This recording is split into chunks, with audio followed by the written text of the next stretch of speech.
So one of my biggest inspirations for becoming a meteorologist was this guy, Dick Goddard.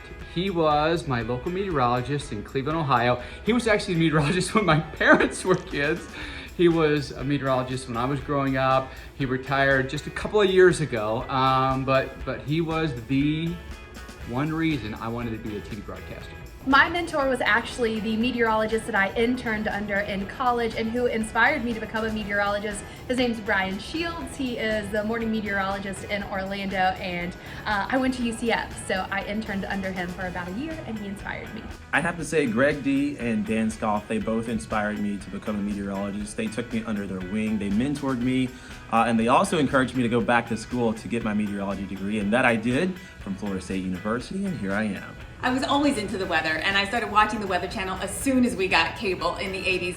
And I have to thank Jim Cantor and Mark Mancuso, the Italian Stallion Power Hours, they were known in the morning, for getting me into meteorology. And it's so cool that I get to work with you every day now. One of the persons that really inspired me to become a meteorologist, it takes me back all the way to elementary school. One of the local meteorologists there in the DC area, Bob Ryan, he's retired now, but he came to speak to our school and our class, and that really sparked it. It was like, oh, that seems like a pretty cool job. I was really fortunate to grow up outside New York City, so I had people like Janice Huff, Al Roker, James Gregorio on the local side, but I was also watching the Weather Channel, so Jim and Dave Schwartz really inspired me.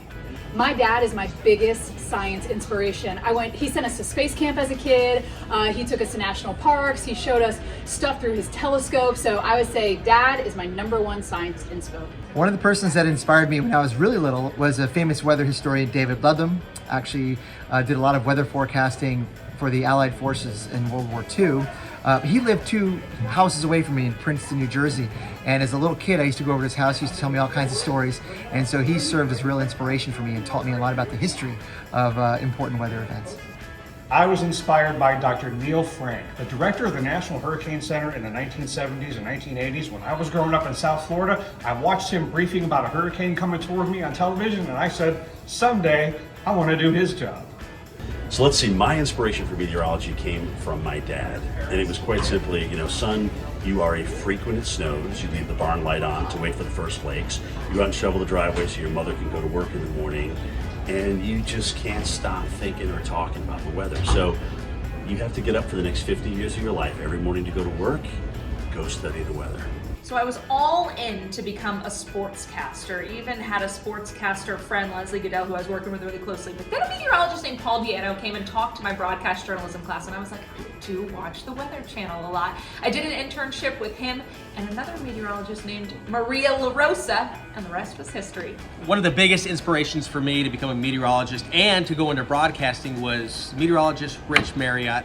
Fantastic guy. Watched him in high school, and then was lucky enough to work with them, became friends. In fact, growing up in Seattle and working in that market was awesome. Growing up watching Rich Marriott and Jeff Renner, and then getting to know them and getting to work with them, learning so much about the weather and just so much about being good people, good human beings. So weather people are nice people too, most of them.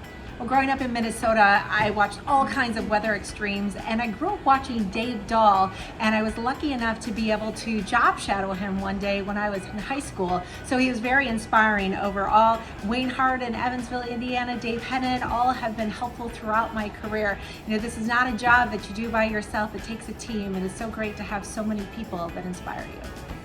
Thank you. Thank you. Thank you. Thank you so much.